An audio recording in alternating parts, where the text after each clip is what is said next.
औज़ुबिल्लाहिमिनश्शैतानिर्रजीम बिस्मिल्लाहिर्रहमानिर्रहीम। अस्सलाम वालेकुम। कैसे हैं आप लोग? उम्मीद है आप खैरियत से होंगे। अल्लाह पाक से दुआ है कि अल्लाह पाक हम सबको अपनी अमान में रखे, अपनी हिफाजत में रखे। जी, आज का लेक्चर टॉपिक है मुतशाबह अल्फाज। मुतशाबह जैसे कि मुशाबत से निकला है, यानी कि एक जैसे।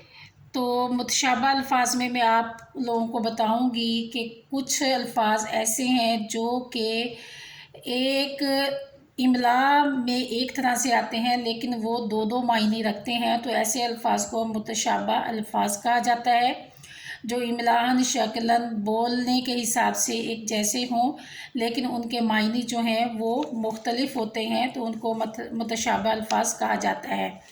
जी, पहला लफ्ज़ देखें, आब। अलिफ मद्दा आ बे, आब। जी, इसका एक मायने है पानी और दूसरा इसका मायने होगा चमक। और इसी तरह से कान है, काफ अलिफ का नून, कान। जी, इसका एक मायने जो है जिस्मानी अज़ू है, कान जो हमारा होता है जिसे हम सुनते हैं, और दूसरा इसका मायने है ज़ख़ीरा, जो मादनियात होती हैं उनकी जो कानें होती हैं उसको कान कहा जाता है। जैसे नमक की कान हो गई, पत्थर की कानें होती हैं, इन सब को कहा जाता है कान। तो ये दोनों जो हैं इमलाहन एक जैसे हैं लेकिन इनके मायने जो हैं वो मुख्तलिफ हैं। और उसके बाद अगला लफ्ज़ है महर। महर का एक मायने है मोहब्बत और दूसरा मायने है सूरज। जी, महर का एक मायने है मोहब्बत और दूसरा सूरज है। और इसी तरह से तकरार।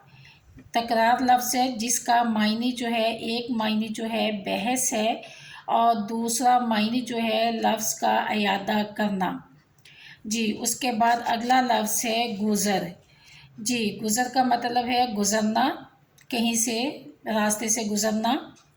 और दूसरा मायने इसका होगा गुज़र औक़ात करना, गुज़र बसर करना। जी, गुज़ारा करना, ये भी हम कह सकते हैं। जी, उसके बाद अगला लफ्ज़ है लगन। लाम गाफ नून, लगन। इसका एक मायने है बर्तन और दूसरा इसका मायने है लगाओ। और उसके बाद अगला लफ्ज़ है मद। मीम दाल, मद।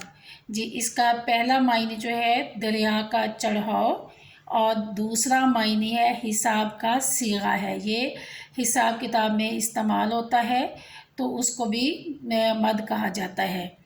और उसके बाद अगला लफ्ज़ है अर्ज़। आइन रे ज़्वाद, अर्ज़। अर्ज़ का मायने है चौड़ाई और दूसरा जो अर्ज़ हो इसी का दूसरा मायने जो है इल्तमास करना, दरख्वास्त करना किसी के सामने। और उसके बाद आखिरी सेकंड लास्ट वर्ड जो है वो है ताल। ते अलिफ ता लाम, ताल। जी, इसका पहला मायने है तालाब और दूसरा मायने है वज़न। और उसके बाद है बार। बे अलिफ बा रे, बार। जी, इसका एक मायने है बोझ और दूसरा मायने है दफ़ा या बारी। जी, ये कुछ मुतशाबह अल्फाज थे जो मैंने आप लोगों को बताए। जी, इनका भी जानना बहुत ज़रूरी होता है क्योंकि ये अल्फाज भी हमारी रोज़मर्रा बोलचाल में इस्तेमाल होते हैं और हमें इनके मायने मालूम होने चाहिए।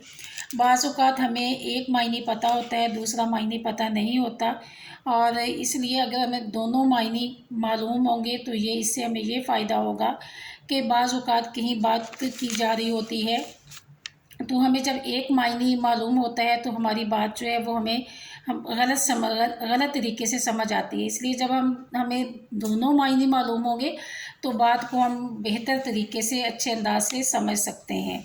ओके, अल्लाह हाफ़िज़।